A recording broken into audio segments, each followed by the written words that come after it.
मेरी दोनों बहू का इस घर में स्वागत है। अंदर आ जाओ, तुम दोनों बहुत सुंदर हो, बहुत प्यारी हो। केसरी ऐसा सोचकर अपने मन में सोच रही होती है। अब मेरी दोनों बहू आ गई हैं, इस घर को अच्छे से संभाल लेंगी, जैसे कि मैंने संभाला है। ऊपर से अब ठंड में मुझे काम भी नहीं करना पड़ेगा। जैसा मैंने सोचा था उससे भी बहुत सुंदर है मेरा ससुराल। अपना ससुराल देखकर तो मुझे इतनी खुशी हो रही है कि बस क्या बताऊं। मेरी तो सारी ठंड भी भाग गई। यहाँ तो किसी चीज की कमी ही नहीं है। सच कहूँ तो बहुत सुंदर लग रहा है ससुराल। पहले तो मैंने बहुत गरीबी देखी है, लेकिन ससुराल में किसी चीज की कमी नहीं होगी क्योंकि सब बढ़िया है। दोनों बहू के चेहरे पर मुस्कान थी। तुम दोनों बहुत थक चुकी होगी और तुम्हें ठंड भी लग रही होगी। चलो, मैं तुम्हें तुम्हारे कमरे में छोड़ आती हूँ, उसके बाद तुम्हारी पहली रसोई की रस्म करेंगे। केसरी ऐसा कहकर अपनी दोनों बहू को उनके कमरे में लेकर जाती है, जहाँ दोनों बहू थोड़ी देर आराम करती हैं। कुछ ही देर में केसरी उनके पास आती है और उन्हें पहली रसोई की रस्म के लिए बुलाती है। तुम दोनों ने आराम तो कर ही लिया होगा, चलो पहली रसोई की रस्म भी कर लेते हैं। केसरी ऐसा कहने के बाद दोनों बहू को ठंड में रसोई में छोड़कर बाहर चली जाती है। थोड़ी ही देर में फिर से वो दोबारा आती है। मुझे माफ कर देना, मैं तो तुम्हें सामान निकाल कर देना ही भूल गई, अभी देती हूँ। केसरी रसोई में आकर एक कटोरी लेती है और उसमें 6 चम्मच चीनी डालती है, 2 गिलास दूध निकाल कर रख देती है और साथ में 2 कटोरी चावल निकाल के डोंगे में रख देती है। ये रहा सारा सामान। अब तुम अच्छी सी स्वादिष्ट खीर बनाकर सभी के लिए मीठे में लेकर आ जाना। केसरी इतना कहकर रसोई से बाहर चली जाती है और दोनों बहू एक दूसरे की तरफ देख रही होती हैं। लगता है माँ जी हमें कुछ ज्यादा ही भली समझ रही हैं। मुझे तो लगता है कि उन्हें ये लग रहा होगा कि हमें खाना बनाना ही नहीं आता। चलो कोई बात नहीं, हम अपने हिसाब से बना लेते हैं, ज्यादा बनाएंगे ताकि रात को खाने को मिल जाए। खाने के बाद कुछ मीठा अच्छा लगता है। इस तरह आराध्या और राधिका दूध चीनी चावल निकाल कर ज्यादा सी खीर बना लेती हैं, जिसके बाद वो खीर परोसकर घर में सभी को देती हैं। बहुत अच्छी खीर बनाई है। वैसे ठंड में खीर अच्छी लगती है, लेकिन चलो खाना तो अच्छा बनाना आता है तुम्हें। कितनी अच्छी बात है, मेरी बहू तो बिल्कुल मेरे जैसी आई है, थोड़े सामान में ही अच्छा खाना बनाना। केसरी ये सोचकर बहुत खुश हो रही होती है।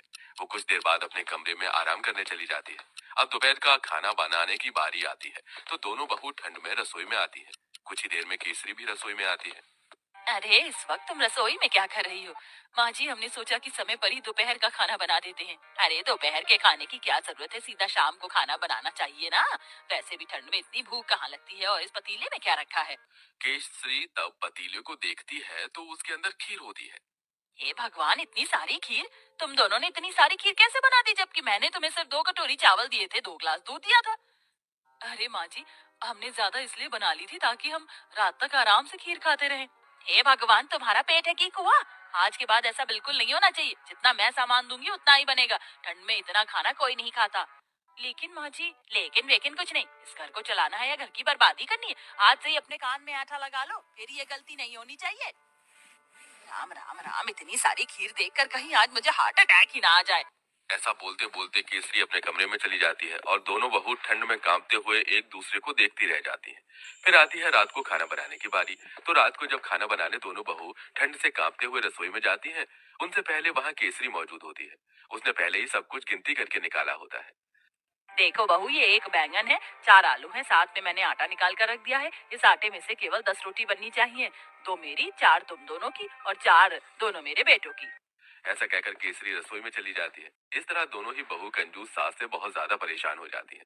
रोटी बनाते बनाते आखिरी में 10 रोटी के बाद एक लोई रह जाती है। दोनों बहू वो भी बना देती हैं। तो इस बात पर भी केसरी उन्हें खूब सारी बातें सुना रही होती है।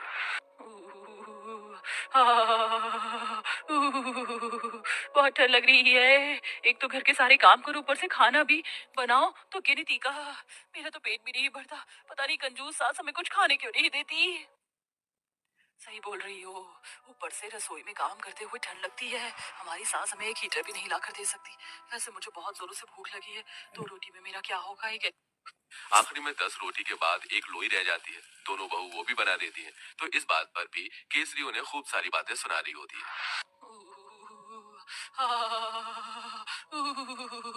बहुत ठंड लग रही है। एक तो घर के सारे काम करो, ऊपर से खाना भी बनाओ, तो गिनती का मेरा तो पेट भी नहीं भरता। पता नहीं कंजूस सास हमें कुछ खाने क्यों नहीं देती।